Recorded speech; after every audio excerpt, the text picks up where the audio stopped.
Hello students, कैसे हैं आप सभी। Welcome to Magnet Brains Hindi medium. मैं लाली वर्मा आप सभी का बहुत बहुत स्वागत करती हूं। स्वागत करने के साथ साथ एक बहुत ही आवश्यक बात भी आपको बताना चाहती हूं कि मैग्नेट ब्रेन्स एक ऐसा प्लेटफॉर्म है जो कक्षा 7वीं से 12वीं तक की online school education 100% free provide करता है, जिसमें आपको ना केवल हिंदी की ही शिक्षा बल्कि सभी विषय की शिक्षा, ऑनलाइन स्कूल एजुकेशन, वो भी बेस्ट एजुकेशन 100% फ्री प्रोवाइड की जाती है। तो आप अपने सभी फ्रेंड्स को भी लिंक शेयर किया करो ताकि वे भी पढ़ सकें, बेस्ट एजुकेशन का लाभ उठा सकें और आप सभी अपनी अपनी मंजिलों तक पहुंच सको। प्रिय विद्यार्थियों, हमने अपनी पाठ्य पुस्तक किसलय का पाठ 21 चिकित्सा का चक्कर पूरा कर लिया है। और ऐसा नहीं भाई अब इस चक्कर में ना पड़े कि हमें चक्कर ही आ जाए, अब हम इसके करेंगे बहुविकल्पी प्रश्न। तो चक्कर की जगह होना है आपको चौकन्ना, क्योंकि प्रश्न रहेगा एक, विकल्प रहेंगे चार विकल्पों में से आपको सही विकल्प चुनना होगा। मैं ज्यादा कुछ अभी एक्सप्लेन नहीं करूंगी क्योंकि प्रश्न बहुत सारे आपके सामने आने वाले हैं। यदि मैंने ज्यादा सा बता दिया तो आपको बहुत सारे उत्तर तो अभी मिल जाएंगे। चलो, तो पहला प्रश्न आपके सामने लेकर आती हूं और प्रश्न है, दंत चिकित्सक ने लेखक के प्रति दांत तोड़ने की फीस कितनी बताई। याद करो वो पल जब हमने पढ़ा था कि आखिरकार लेखक ने ये सलाह मान ली कि दंत चिकित्सक को दिखा दिया जाए। अब जब दंत चिकित्सक को दिखाया, मुंह खोलिए, मुंह दिखाइए, तो लेखक बड़े परेशान थे, भाई मुंह देखना है, आंख नाक जीभ जो देखना है देख लो, अब तो मैं थक गया। अरे आपको तो पायरिया है और पायरिया के कारण ही जो कीटाणु हैं वो आपके पेट में प्रवेश कर गए, इसलिए पेट में दर्द हो रहा है। उपाय क्या है डॉक्टर साहब? दांत निकलवा लीजिए। अच्छा, क्या फीस रहेगी? वही फीस तो पूछी है यहां पर। दंत चिकित्सक ने लेखक से प्रति दांत मतलब हर एक दांत तोड़ने की क्या कीमत बताई थी कि एक दांत तोड़ने के कितने रुपए लगेंगे, बताओ। क्या कहा था उन्होंने? कितने रुपए में एक दांत टूटेगा और कुल मिलाकर उन्होंने कितने रुपए बताए थे? क्या 2 रुपए प्रति दांत? दांत भी टूटेंगे और पैसे भी लगेंगे। 7 रुपए, 10 रुपए या 3 रुपए प्रति दांत? और फिर उन्होंने कहा था चलो ओवरऑल पूरा कुल मिलाकर इतने रुपए हो गया है, मैं आपको एक और हिंट दूं, मैं 6 रुपए छोड़ देता हूं, आप राउंड फिगर में दे दीजिएगा। कितने रुपए थे, जल्दी बताओ। हाँ, कितने आदमी थे ना, जिस वो प्रश्न का जो जवाब है वो यहां भी है। कितने आदमी थे? 2 थे, 3 थे, तो 3 रुपए ही थे। प्रति दांत तोड़ने की जो कीमत थी वो 3 रुपए थी। अगला, चिकित्सा का चक्कर शीर्षक पाठ है। हाँ, पाठ तो है, लेकिन ये क्या है? मतलब पाठ है? नहीं, देखो यहां पर, क्या ये किसी की जीवनी है? जीवनी में तो किसी एक व्यक्ति के जन्म से लेकर मृत्यु तक का विवरण होता है। इसका अर्थ है कि ये जीवनी तो नहीं है। ठीक है, क्या ये डायरी है? डायरी में प्रतिदिन का ये विवरण दिया जाता है कि हम, डायरी की मुख्य विशेषता क्या होती है डायरी लेखन की, कि हम किस नए पर्सन से मिले, किस नए व्यक्ति से मिले और हमारा क्या वार्तालाप हुआ, कुछ नया। ऐसा नहीं कि हम उठे, हमने ब्रश किया, फिर हमने चाय पी, फिर हमने नाश्ता किया, फिर हम निकले, फिर हम ये, ऐसा नहीं। कुछ खास खास बातों को शामिल किया जाता है डायरी लेखन में। और दिनांक जरूरी है कि कब, दिन और दिनांक और सन हमें लिखना होता है। ऐसा भी कुछ इसमें नहीं था, बिल्कुल नहीं था। क्या ये तीसरा विकल्प है हास्य व्यंग्य? क्या बेढब बनारसी जी द्वारा रचित चिकित्सा का चक्कर एक हास्य व्यंग्य है या निबंध है? निबंध तो है नहीं। इसका मतलब क्या हुआ कि ये है हास्य व्यंग्य। समझे? बहुत बढ़िया। अगला, चिकित्सा का चक्कर शीर्षक पाठ के लेखक कौन हैं? हो, जिसने अभी अभी मेरी बात सुन ली ना, तुरंत उसने जवाब दे दिया होगा। मैंने नाम लिया था। क्या लिया था मैंने राम? क्या मैंने राम वृक्ष बेनीपुरी कहा था, प्रेमचंद जी कहा था, फणीश्वर नाथ रेणु कहा था, या बेढब बनारसी कहा था? तो चिकित्सा के चक्कर के जो लेखक हैं वे हैं जिनका जन्म हुआ वाराणसी या बनारस में, तो वे हैं बेढब बनारसी जी। बिल्कुल सही जवाब। किसका जवाब, आपका या मेरा? हाँ भाई, आपका है और मेरा। अगला प्रश्न है, चिकित्सा का चक्कर शीर्षक पाठ में बीमार कौन पड़ा? किसको चिकित्सा के चक्कर काटने पड़े? तरह तरह की विभिन्न जितनी भी चिकित्सा की पद्धतियां हैं ना, वो सब आजमाई गई। कौन बीमार पड़ गया? स्वयं लेखक, दूसरा लेखक के दोस्त, तीसरा लेखक की पत्नी, या चौथा लेखक का बच्चा?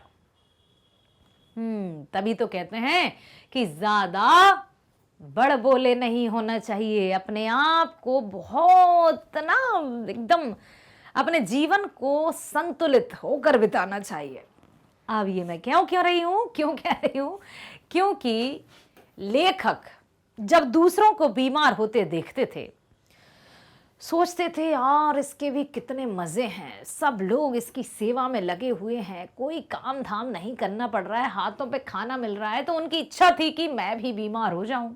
और जब बीमार हुए तो कितने चिकित्सा के चक्कर काटना पड़े कि परेशान हो गए।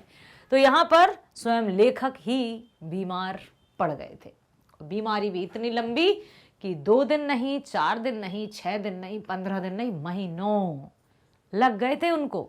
तो बेटा हमारा जो कहते हैं ना, तभी तो कहते हैं स्वस्थ शरीर सबसे बड़ा सुख, निरोगी काया।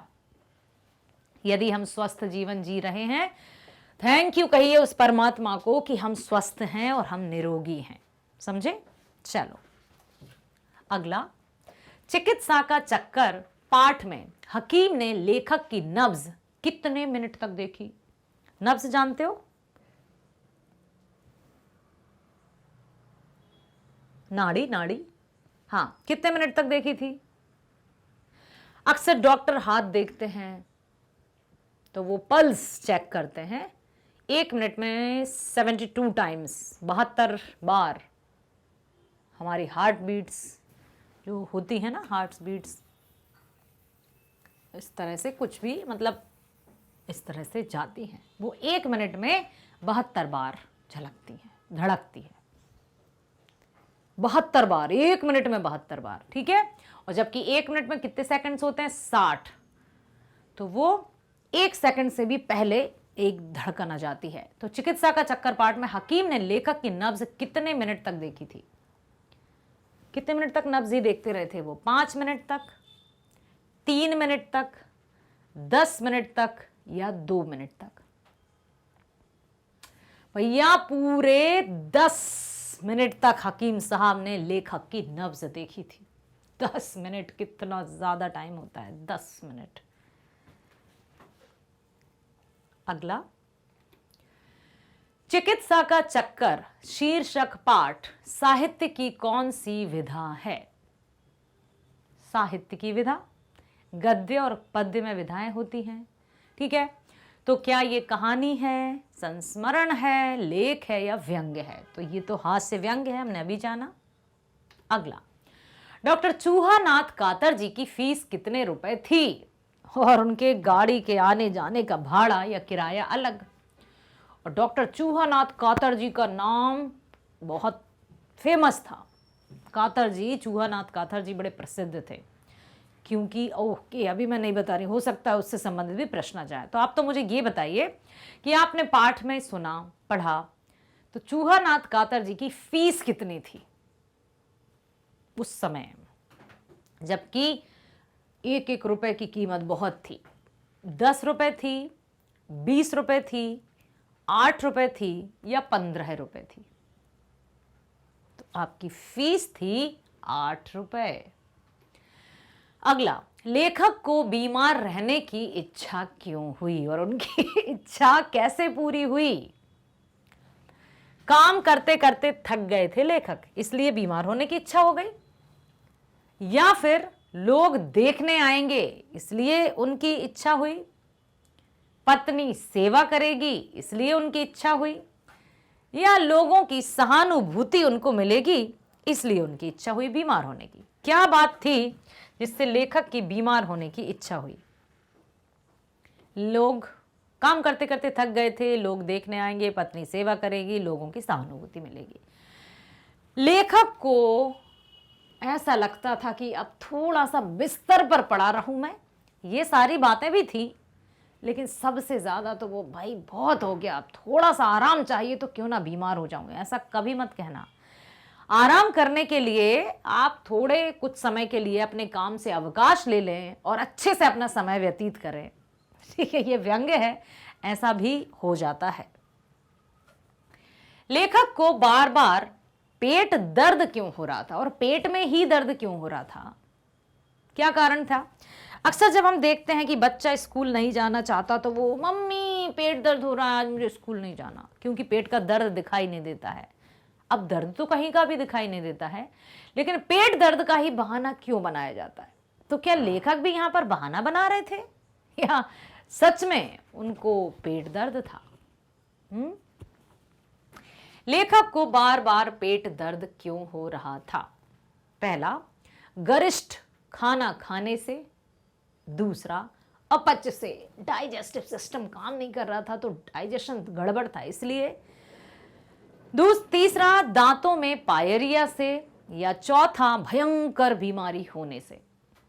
सबसे बड़ा, सबसे महत्वपूर्ण कारण है, लेखक ने बहुत ज्यादा ही खा लिया, और जिस दिन खाया था उस दिन उनको ना तो भूख थी, पेट भरा हुआ था, फिर भी उन्होंने ज्यादा ही खा लिया था, और वो भी ऐसा कुछ खा लिया था, दही, पूरियां, रसगुल्ले, हैवी खाना खा लिया था, इसलिए उनका पेट दर्द शुरू हुआ। और पेट दर्द इतना खतरनाक, इतना बड़ा कि वो बहुत परेशान हुए। अगला, लेखक को किस समय भोजन कर लेने की आदत थी? अक्सर लेखक जब भी घर आते अपने काम धाम से फुर्सत होकर, तो वो कब भोजन करते थे? अक्सर का सुबह में, खा दोपहर में, ग शाम में, या घा रात में। स्पष्ट किया है उन्होंने कि अक्सर मुझे शाम में भोजन कर लेने की आदत थी। बिल्कुल सही जवाब। चलें अगले प्रश्न पर। लेखक को पेट दर्द से रात में कितने बजे नींद खुली? हो अचानक अच्छे से सो गए, एकदम पांव पसार के चादर तानकर लेखक सो गए। क्या क्या खाया था? 12 पूरियां, लगभग आधा पाव मलाई, प्रसाद जी के द्वारा भेजे गए रसोगुल्ला, वो भी सूक्ष्म नहीं थे, अच्छे खासे थे, ठोस। तो कितने बजे से उनके पेट में दर्द शुरू हो गया? 1 बजे से, 2 बजे, 3 बजे, या 4 बजे? याद है आपको? यस, रात के 3 बजे से उनके पेट में दर्द शुरू हो गया। अगला, लेखक लखनऊ क्यों जाना चाह रहे थे भाई? क्यों लोगों ने उन्हें लखनऊ जाने की सलाह दी? क्या कारण था? क्योंकि उन्हें घूमना था, लखनवी अंदाज, ठाट बाट देखना था, घूमना जाना चाहते थे। बेहतर चिकित्सा हेतु अपना ट्रीटमेंट, बहुत अच्छे से अपना ट्रीटमेंट कराना चाहते थे, या फिर वहां रहने के लिए जाना चाहते थे, या उपरोक्त में से कोई नहीं? तो लेखक लखनऊ जाना चाह रहे थे बेहतर चिकित्सा हेतु। हेतु का अर्थ होता है कारण। ठीक है, जब भी हम पत्र लिखते हैं आपने देखा होगा ना, अवकाश हेतु, तो कारण होता है। अगला, किस चिकित्सा पद्धति में जड़ी बूटी से दवाइयां बनती हैं? जड़ी बूटियां एलोपैथ, होम्योपैथ, आयुर्वेदिक या यूनानी? जड़ी बूटियों का जो दवाइयां रहती हैं वो आयुर्वेदिक चिकित्सा में रहती है। लोगों की सलाह पर चूहानाथ कातर जी को बुलाया गया। ये थे, कौन थे चूहानाथ कातर जी? क भाई, खा वैद्य, ग डॉक्टर, या पड़ोसी? क्योंकि यहां उनका कुछ नहीं लिखा है भाई कि चूहानाथ क्या थे। तो चूहानाथ कौन थे? डॉक्टर थे भाई, बहुत जाने माने डॉक्टर थे। हाँ, अब क्या हुआ, इसी बीच मेरी नानी की मौसी देखने आई। किस पाठ की पंक्ति है? और जब नानी की मौसी देखने आई थी तो उन्होंने क्या कहा था? कुछ बाहरी चक्कर है, चुड़ैल का चक्कर है, देख नहीं रही हो इसकी बरौनी चढ़ी है। तो ये कौन से पाठ का है? पहला विकल्प दिया है खेमा, दूसरा दिया है ठेस, तीसरा दिया है ईदगाह, चौथा दिया है चिकित्सा का चक्कर। ये जो रचना है चिकित्सा का चक्कर का है। बहुत बढ़िया बेटा, वेरी गुड। ठीक है, आगे बढ़े। लुकमान नाम था एक। किसका नाम था लुकमान? सच में मैं भूल गई हूं, जवाब आपको ही देना है। पहला है हकीम का था क्या लुकमान नाम, दूसरा कसेरा का था, कसेरा, तीसरा दवा का था या सुई का था? किसका नाम था लुकमान? नीम हकीम खतरे जान, लुकमान हकीम का नाम था। अगला, यह साहित्यिक युग जिसमें चित्रण की सूक्ष्मता पर बल दिया गया है कहलाता है, सूक्ष्म नहीं स्थूल थे। कौन सा ऐसा युग था जिसमें चित्रण की सूक्ष्मता पर बल दिया है? और इससे संबंधित एक कथन भी लेखक ने कहा है कि वो इसकी तरह सूक्ष्म नहीं थे। क्या थे? स्थूल। क्या? उन्होंने रसगुल्ले के लिए कहा था, याद आया कि रसगुल्ले सूक्ष्म नहीं थे, स्थूल थे। किसकी तरह सूक्ष्म नहीं थे? पहला दिया है छायावाद, दूसरा दिया है यथार्थवाद, तीसरा दिया है रहस्यवाद और चौथा दिया है तंत्रवाद। यह साहित्यिक युग जिसमें चित्रण की सूक्ष्मता पर बल दिया जाता है वो है छायावाद। ठीक है, उन्होंने कहा था ना कि छायावाद की तरह सूक्ष्म नहीं है, स्थूल है, तो बहुत बारीकी से जिसमें वर्णन किया जाता है। राय कृष्णदास हफ्ते में कितनी बार दाढ़ी बनाते हैं, इसका जिक्र भी हुआ है। दिन होते हैं हफ्ते में 7, लेकिन वो बनाते हैं हफ्ते में दाढ़ी कितनी बार? 7 बार ही बनाते होंगे, अक्सर बच्चे 7 बार। दूसरा दिया है 8 बार, तीसरा दिया है 9 बार, चौथा दिया है 10 बार। तो राय कृष्णदास जी हफ्ते में 9 बार दाढ़ी बनाते थे। अगला, डॉक्टर चूहानाथ कातर जी ने FRCS कहां से की थी? डॉक्टरी की पढ़ाई, डिग्री कहां से प्राप्त की थी? पहला दिया है अमेरिका, दूसरा दिया है फ्रांस, तीसरा दिया है लंदन, चौथा दिया है रूस। अमेरिका, फ्रांस, लंदन या रूस? लंदन से? लंदन से, बहुत सही जवाब। अंतिम प्रश्न, लेखक बेढब बनारसी की क्या इच्छा होती है? बीमार पड़ने की, सिनेमा देखने की, हॉकी खेलने की या फिर किताब पढ़ने की? क्या इच्छा हुई? उनकी इच्छा हुई बीमार पड़ने की, और उनकी ये इच्छा उनको बहुत महंगी पड़ी। तो इस तरह की इच्छा कभी मन में जगाना मत मेरे बच्चों। इसी तरह से ध्यानपूर्वक सुनते रहना, अच्छे से अपने स्वास्थ्य का ध्यान रखना। स्वस्थ शरीर में ही स्वस्थ मस्तिष्क का वास होता है। और मैग्नेट ब्रेन्स आपके लिए है जो कक्षा 7वीं से 12वीं तक की online school education free provide करता है। बने रहना हमारे साथ, मिलते हैं एक और नए वीडियो के साथ। तब तक के लिए नमस्कार, थैंक यू, बाय।